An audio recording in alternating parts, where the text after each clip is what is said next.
Fortæl os lige om stemningen her. Du var den, der havde mindst til at forberede dig. Ja, det var det. Men samtidigt så har jag förberett honom tillsammans med Quidditch Lou i en hel månad. Så att i det försöket här för 2,5 veckor sedan så tyckte jag det var hans bästa lopp.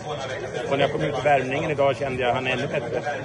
Så att jag har inte varit riktigt nöjd med den här hästen under hela treårssäsongen och fram till förra starten. Så nu känns det som att han har vuxit i sin stora kropp. Og då var han tillräckligt duktig til at vinde også. 2 ret forskellige måder at vinde løb på. Derby, hvor du kører dig frem til fronten, og her, hvor du bare kommer flyvende i opløbet. Ja, det är 2 forskellige hästar också.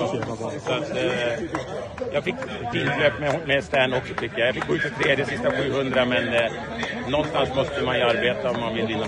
Og Joachim, også 2 forskellige stemmer, da vi talte med dig lidt tidligere, der synes jeg, du havde en lidt anden stemme. Nu er det blevet noget af Rosen, der har råbt og skrevet meget. Jeg tror på torsdag fredag, så har jeg noget at stemme igen. Du skal bare nyde det her, mine damer og herrer. Han er her igen, Joachim Løvberg.